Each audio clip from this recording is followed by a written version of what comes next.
मोतीपुर गांव में चंदू नाम का आदमी रहा करता था। वो अपनी पत्नी मीना के साथ खुशी से जीवन बिताया करता था। एक बार जब धान की रोपाई चल रही थी, सभी तैयार होकर खेतों की तरफ जाने लगे। मैं जा रहा हूँ खेत पर, तुम बाद में आ जाना खाना लेके, और भाग्यवान जरा लस्सी भी लेती आना थोड़ा सा। ठीक है, आप जाइए, मैं ले आऊंगी।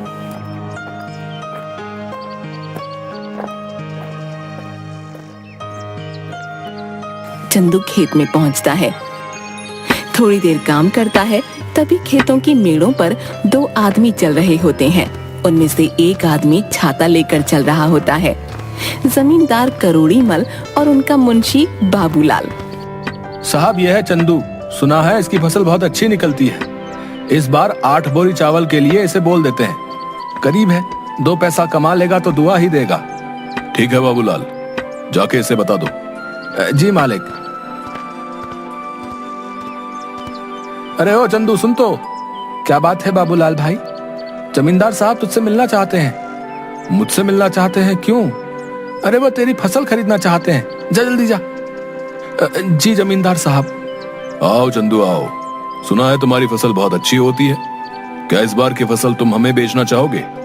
बाजार के दाम से अच्छा दाम दे दूंगा। ये तो हमारे लिए खुशी की बात है साहब। तो फिर ठीक है, जिस दिन फसल ठीक से तैयार हो जाएगी हमें बता देना, हम आदमियों को भिजवा देंगे।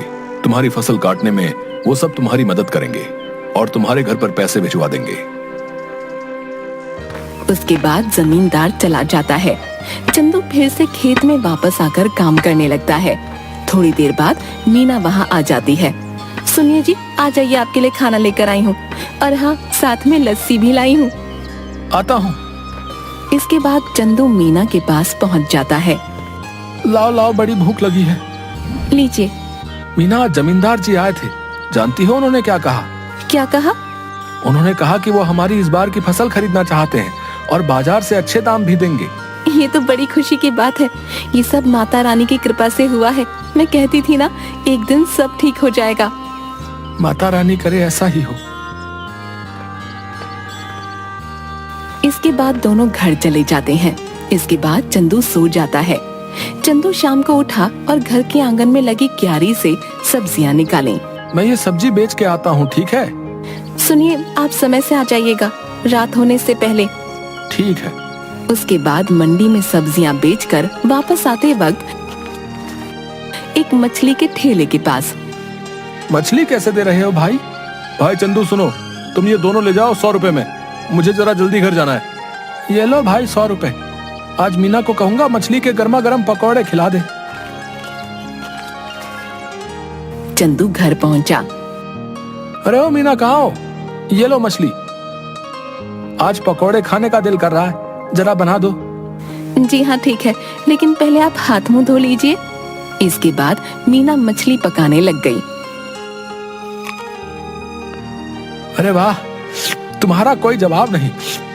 आहा, क्या पकौड़े बनाए हैं, वाह वाह वाह। इसी तरह कई महीने बीत गए।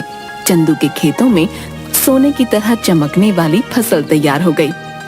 मीना, मैं खेत में जा रहा हूँ, जमींदार के आदमी पहुँचते ही होंगे। ठीक है। चंदू खेत में गया। चल चंदू, तैयार हो जा, बहुत काम करना बाकी है आज। जमींदार के आदमी वहाँ पहुँच गए। चलिए सब काम पर लग जाते हैं। सेठ ने कहा है जल्दी से सारा काम निपटाकर फसल चंदू के घर पहुंचा देना। सबने मिलकर फसल काटी और 8 बोरियां तैयार कर दी। तभी वहाँ मीना आई।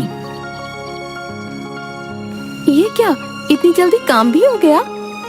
मीना, इसीलिए तो कहते हैं कि एकता में बल है। जो काम मैं अकेला 2 दिन में करता, वो हम 4 लोगों ने मिलकर कुछ ही टाइम में कर दिया। इसके बाद सबने मिलकर बोरियां चंदू के घर तक पहुंचा दी। हम सब कल आके ये बोरियां सेठ के घर ले जाएंगे। चलिए हम चलते हैं। चलो, आज का काम भी खत्म हुआ, बस अब कल का इंतजार है। उसने सारी बोरियां घर में रख दी। तभी आधी रात को चंदू के घर के बाहर कुछ चोर बात करते हुए। सुनो सबके सब, ध्यान से घुसना। अगर हम खाली हाथ लौटे तो सरदार हमें छोड़ेंगे नहीं। सब धीरे धीरे चंदू के घर से सारी बोरियां चुरा कर ले गए। अगली सुबह चंदू की बीवी, सुनिए जी, उठिए ना, देखिए क्या हो गया। क्या हो गया? चंदू उठिए, उठिए ना। क्या बात है भाग्यवान, ऐसा क्या हो गया जो तुमने सारा घर सर पर उठा लिया है? गोदाम से सारी बोरियां चोरी हो गई हैं। क्या चोरी? कहाँ पे? गोदाम में आइए और खुद ही देख लीजिए। हे भगवान, ये क्या हो गया? जमींदार जी के आदमी कभी भी आ सकते हैं। माता रानी, मैंने किसी के साथ कुछ बुरा नहीं किया, फिर भी मेरे साथ ही क्यों? चंदू घर की सीढ़ियों पर बैठ जाता है। चंदू की आंखों से आंसू आ रहे थे। तभी वहां जमींदार के आदमी आ गए। अरे भाई चंदू, बोरियां तैयार है ना? नहीं भाई, कल रात को ही किसी ने अनाज की बोरियां चोरी कर ली हैं। ये क्या कह रहे हैं भाई? जमींदार जी कहीं गुस्सा ना हो जाए। तुम तो उनका गुस्सा जानते हो ना। चलो उनसे बात तो करनी ही पड़ेगी। चलो अब। चंदू बाबूलाल के साथ जमींदार के घर गया। क्या चंदू, तुम सब खाली हाथ क्यों आ रहे हो? जमींदार जी, कल रात को हमारे घर में चोरी हो गई। सुबह देखा तो गोदाम से सारी बोरियां गायब हो चुकी थी। कहीं तुमने किसी और को तो बेहतर दाम के चक्कर में नहीं बेच दी? नहीं जमींदार जी, मैं सच कह रहा हूँ। सेठ जी, एक ही गांव में रहना है हम सब ने। भला झूठ बोल के कितने दिन बच पाऊंगा? ठीक है, लेकिन अगर मुझे पता चला कि तुमने किसी और को दिया है, तब देखना कि मैं क्या करता हूँ। कुछ दिन तक चंदू और मीना दोनों उदास थे। चंदू सब्जियों को बाजार में बेचता और जो भी कमाता उसे बहुत ध्यान से खर्च करता। चंदू खाना खाने बैठा। सुनिए ना, कितने दिन हो गए हमें इस तरह सब्जियां बेचते हुए, लेकिन हमारा घर मुश्किल से चल पा रहा है। घर के भी हालात ठीक नहीं है। हमारा गुजारा सिर्फ सब्जियां बेचकर नहीं हो सकता। पहले तो अनाज बेचकर हम अच्छे खासे पैसे कमा लेते थे, जिसमें साल भर थोड़ा थोड़ा करके घर चल जाता था। लेकिन अब तो हमें अगली फसल के पक जाने तक इंतजार करना होगा। आप बताइए ना, ऐसे कैसे घर चलेगा? मैं जानता हूँ, लेकिन मैं क्या करूँ, समझ नहीं आ रहा। अचानक चंदू थाली में रखा अचार रोटी के साथ खाने लगता है। अरे भाग्यवान, अचार! क्या अचार? क्या मतलब है? मैं आपको अचार की तरह दिखती हूँ? आप मेरे बारे में ये सब सोचते हैं? नहीं भाग्यवान, मैं तो कह रहा था कि हमारी समस्या का समाधान है ये अचार। कैसे? मेरी बात सुनो ध्यान से। तुम अचार बनाना और मैं अचार लोगों के घर जाके बेचूंगा। पहले हम लोगों को अचार का स्वाद चखाएंगे, उन्हें पसंद आया तो वो खरीद लेंगे। अगर पसंद नहीं आया तो? अरे कैसे नहीं आएगा? मेरी मीना ने जो बनाया है, अंग्रेजी में क्या कहते हैं, फंटास्टिक अचार बनाती हो तुम। है आपने अंग्रेजी कब सीखी? तुम मुझे कम मत समझो। What are you doing? I am very well। देखा? आप तो बड़ी अच्छी अंग्रेजी बोल लेते हैं। दोनों हंसने लगते हैं। इसके बाद मीना अचार बनाने लगी और मीना ने अचार डिब्बों में पैक कर दिया और चंदू चल पड़ा साइकिल लेके।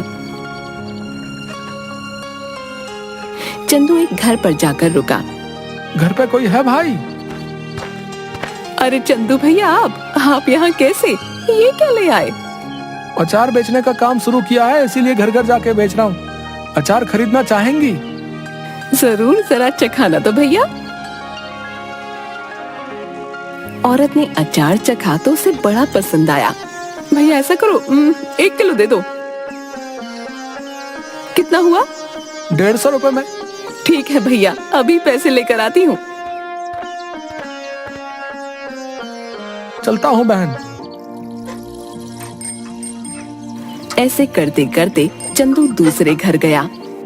रमेश भैया घर पे हो? अरे चंदू, तू कैसा है भाई? और कैसा चल रहा है सब? उस चोरी के बारे में सुनकर बहुत बुरा लगा यार जान के। जाने दो भाई, क्या कर सकते हैं। अच्छा ये बताओ, अचार खरीदते हो बाहर से? हाँ, क्यों? मैंने अचार बनाना शुरू किया है। क्या बात है, जरा चखाओ तो। चंदू ने उसे थोड़ा सा चखने को दिया। अरे वाह, किसने बनाया? मीना ने। भाभी को कहना बहुत अच्छा अचार बनाती हैं, बड़ा ही कमाल का। बताओ भाई, खरीदोगे? हाँ भाई, क्यों नहीं, दूसरों से भी तो खरीदता ही हूँ, इससे अच्छा तुमसे ना खरीद लूं। ये बताओ कितने में बेच रहे हो? 150 रुपए किलो। ठीक है भाई, 2 किलो दे दो। चंदू ने पैक करके दे दिया। धीरे धीरे उसका सारा अचार बिक गया। चंदू घर पहुंचा। मीना, आप आ गए। कैसा गया आज का दिन? किसी ने खरीदा कुछ अचार? कुछ तो नहीं खरीदा किसी ने। मैंने कहा था ना, मेरा अचार इतना भी खास नहीं है। आपका विचार ही गलत था इसे बेचने का। पूरी बात तो सुन लो। लोगों ने कुछ नहीं, सब कुछ खरीद लिया। देखो जाकर टोकरी में। मीना टोकरी के पास गई। उसने देखा कि टोकरी तो खाली है, यानी कि सारा का सारा अचार बिक गया। मीना बहुत खुश हुई। अब बस तुम ऐसे ही बनाते रहो और मैं घर घर जाकर बेचता रहूंगा। मैं कहती हूँ ना, आप ऐसा करिए, पास के गांव में भी बेचना शुरू करिए। क्या पता वहाँ के लोगों को थोड़ा बहुत पसंद आ जाए। अब हम जितनी जगह जाकर बेचेंगे उतना ही तो हमारा फायदा होगा ना। कल से आप थोड़ा और अधिक अचार लेकर जाना और दूर दूर के गांव तक भी जाना। ठीक कहा तुमने, मैं ऐसा ही करूंगा। कल से तुम ज्यादा से ज्यादा अचार बनाना शुरू करना। आप 1 हफ्ते रुक जाइए। 1 हफ्ते में बहुत सारा अचार बनाकर तैयार कर दूंगी। उसके बाद आप बेचना शुरू कर देना, क्योंकि अचार पकने में भी तो समय लगता है ना। ठीक है, तब तक मैं सब्जियां बेच दिया करूंगा। इससे हमारा घर भी चलेगा और हमें नुकसान भी नहीं होगा। इसके बाद मीना अचार बनाना शुरू कर देती है और कुछ दिनों तक चंदू बाजार में सब्जियां बेचता है। कुछ दिनों में अचार तैयार हो जाता है और चंदू भी बेचना शुरू कर देता है। इस बार चंदू दूर के गांव में जाता है और अचार बेचना शुरू कर देता है। अब धीरे धीरे करके मीना का बनाया हुआ अचार सभी जगह लोकप्रिय हो जाता है। इसके बाद चंदू एक दुकान भी खोल लेता है। अब जो भी ग्राहक आता उसकी दुकान पर ही जाता। एक दिन वहाँ से गुजरते हुए जमींदार जी की नजर चंदू की दुकान पर पड़ी। क्या बात है चंदू, तुम्हारी तो दुकान चल पड़ी। जरा अचार तो चखाना। सुना है तुम्हारी दुकान का अचार सभी को बहुत पसंद आ रहा है। ये तो सबका प्यार है जमींदार साहब। ये लीजिए, आप इसे चख लीजिए।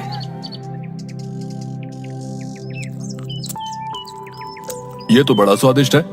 ऐसा करो, हमारे घर पर 60 किलो अचार पहुंचा देना। हमारे यहाँ बहुत बड़ा भंडारा है। 1 हफ्ते में हम तुम्हारे घर पर कुछ लोगों को भेज देंगे रात को, इसलिए तुम सारा सामान तैयार रखना। जी जमींदार साहब। रात को जमींदार के लोग चंदू के घर नहीं पहुँचे। रात भी काफी हो गई थी। ऐसा करिए, आप सो जाइए। अगर कोई आया तो हमें पता चल ही जाएगा, तब उठकर उनका सामान उन्हें दे देंगे।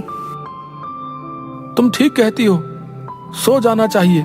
क्या पता वो आज ना आए। चलो सो जाते हैं।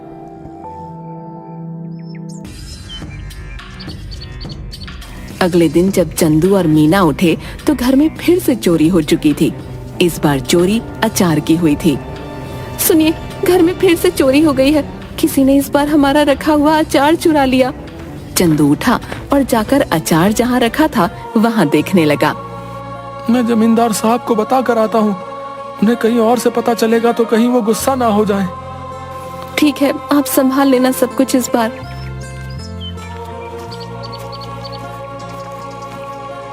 चंदू जमींदार साहब के घर गया।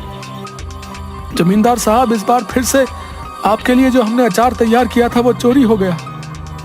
ये हमेशा मेरे साथ ही क्यों हो रहा है? मैं तुमसे कुछ भी मंगाता हूँ और वो तुम्हारे घर में चोरी हो जाता है। मुझे लगता है तुम मुझे अपना सामान बेचना ही नहीं चाहते। ठीक है, मैं भी नहीं खरीदूंगा आज के बाद तुम्हारा कोई सामान। जाओ। ऐसी बात नहीं है जमींदार साहब, अब खुद ही सोचिए। मैं आपसे दुश्मनी क्यों मोल लूंगा? आप चिंता मत करिए, मैं आपके लिए दोबारा से 60 किलो का अचार तैयार करता हूँ। ठीक है, अगर इस बार कुछ हुआ तब देख लेना। चंदू अपने घर गया और सोचने लगा कि अब इस चोर को कैसे रोके। इस बार चंदू ने बहुत सारे मटकों को एक जगह पर रखा और चला गया। अचानक आधी रात को आवाज आई। सारे के सारे चोर दर्द से चिल्ला रहे थे। अब जैसे ही चंदू उस कमरे में गया जहाँ पर अचार रखा हुआ था, तो वहाँ देखा सारे के सारे चोर जमीन में लेटकर चिल्ला रहे थे और अपनी आंखें मल रहे थे। ये क्या कर दिया? कोई बचाओ हमें। पानी दो हमें कोई। अरे हमारी आंखें जल रही हैं। अब आया ना मजा? मेरे घर में जैसे तुम्हें आदत ही पड़ गई है चोरी करने की।